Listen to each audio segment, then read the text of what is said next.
Olá, internautas da JPTV e do portal JP News.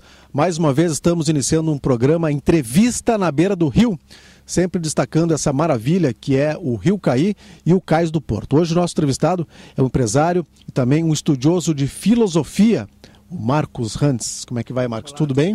Tudo bem para os que estão acessando a internet agora. Maravilha, isso é uma questão da modernidade fantástica, né? Exatamente. Uma televisão pela internet, né, Marcos? Sim, e também todos os programas hoje já das grandes rádios e TVs estão no computador e o progresso está se antecipando.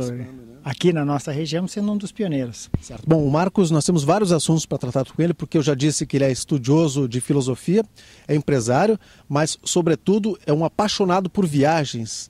Pelo menos uma vez por mês ele está viajando por alguma parte do mundo, né? Como é que é essa questão das viagens? Seriam 10 viagens por ano, a princípio, para os locais mais diversos, Marcos? Tudo isso começou quando ainda trabalhávamos com comércio de máquinas agrícolas e também de motocicletas, e aí naquele momento houveram concursos e eu ganhei uma das viagens para o Japão. Foi a minha primeira viagem internacional. Isso levaram-se 20 horas de viagens até Los Angeles, depois até Tóquio, e dali em diante eu comecei a gostar dessas viagens. É claro que a gente abre-se os horizontes quando se viaja para terras distantes, claro. E aí foi esse o começo. Atualmente eu tenho essa ansiedade sagrada de querer conhecer outros povos, comparar religiões, outros modos vivendi. Então estou sempre procurando algum lugar para conhecer. E na atualidade, mais recentemente, os custos baixaram muito. Até pela economia brasileira em relação ao dólar, hoje está econômico viajar, se a gente procura e faz reservas com antecedência. Certo. Só em 2011, vamos relembrar aos nossos internautas, quais foram as viagens que tu fez? Quais foram os destinos? Em janeiro agora fui com a minha filha para Cape Town e Joanesburgo, na África do Sul. Certo. Depois em fevereiro fui para a Riviera Francesa, fui para Mônaco, tive um compromisso, uma reunião lá, então fiquei naquele lugar maravilhoso que é um dos menores países do mundo e mais ricos, cheio de carros modernos. E agora recentemente fui para a Ásia. Troquei 6 vezes de dinheiro nessa última viagem e fui para seis países. Essa é uma vantagem que tem na Europa, né? Que não precisa fazer essa troca de moedas. Estivesse em Singapura, né? Sim, nessa última viagem fui a Singapura, fui a Indonésia, fui a Malásia, fui a Filipinas, depois Hong Kong e Macau, que são 2 territórios da China. Sobre a China é interessante, dois sistemas e um comando. Então eles têm o comunismo, mas Hong Kong e Macau não é comunismo, é o capitalismo puro. Então os chineses estão experimentando os dois lados. Tem uma curiosidade que eu tenho. Tu interages com essas pessoas, por exemplo, em Singapura, nessa tua viagem pela Ásia, tu chegaste a interagir com as pessoas. Como é que são as pessoas deste mundo? Eu costumo e recentemente descobri os hostels. Os hostels são os albergues.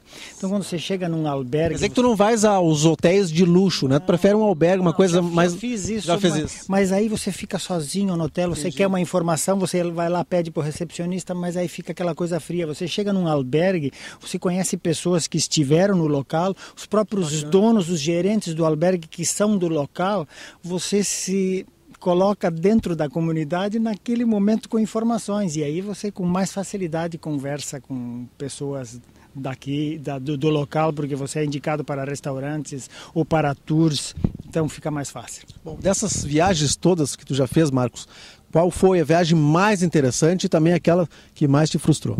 A mais interessante foi a de 12 dias num trem, chama-se a Rota Transiberiana de Moscou até Pequim.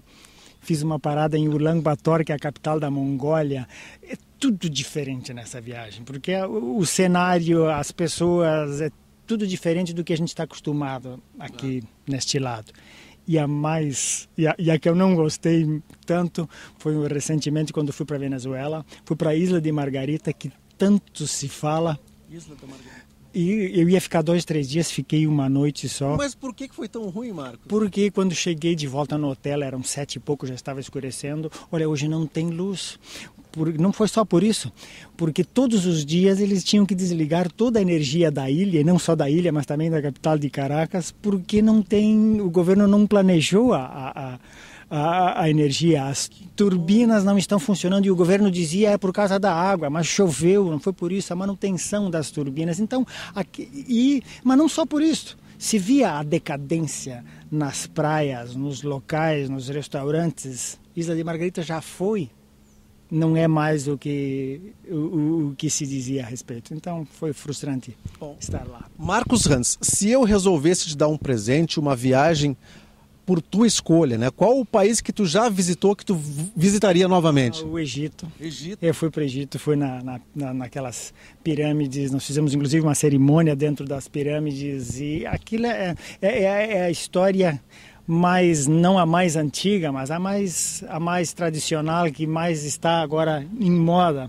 O que aconteceu há 5.000 anos atrás, né? Então, para lá eu gostaria de voltar. Chegaste a entrar em alguma pirâmide? Sim, na pirâmide de Quéops, na Câmara do Rei, onde tem o sarcófago dele, e ali nós fizemos uma cerimônia num dia de manhã, então se entra agachado porque é por um túnel, então não se esquece mais. Foi em setembro de 1989, por isso eu não esqueço mais nada. Na tua opinião, qual o país que absorve mais dividendos em função do turismo? Aquele país onde vai mais turistas e onde é cobrado uma graninha? Tipo nas próprias pirâmides, né? Sim, Quanto paga para entrar numa pirâmide?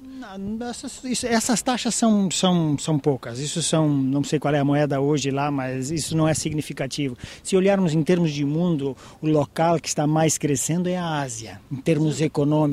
Mas se olharmos os países que mais recebem visitantes, ainda são os Estados Unidos, é França, é Inglaterra, ainda é a Europa, porque por causa de segurança, países mais organizados. Mas quando se viaja para a Ásia, que é mais aquela coisa desorganizada, isso tem gente de tudo que é lado. Eu fui para a Índia, falando de Índia, quando eu fui visitar o Sai Baba, e na própria China, você não consegue andar livre nas ruas e nas calçadas de tanta gente. Espetáculo. Olha só, no próximo bloco nós voltamos a conversar com o Marcos Hans, vamos falar sobre filosofia e sobre as atividades empresariais dele aqui em Montenegro. Voltamos já com entrevista na beira do rio.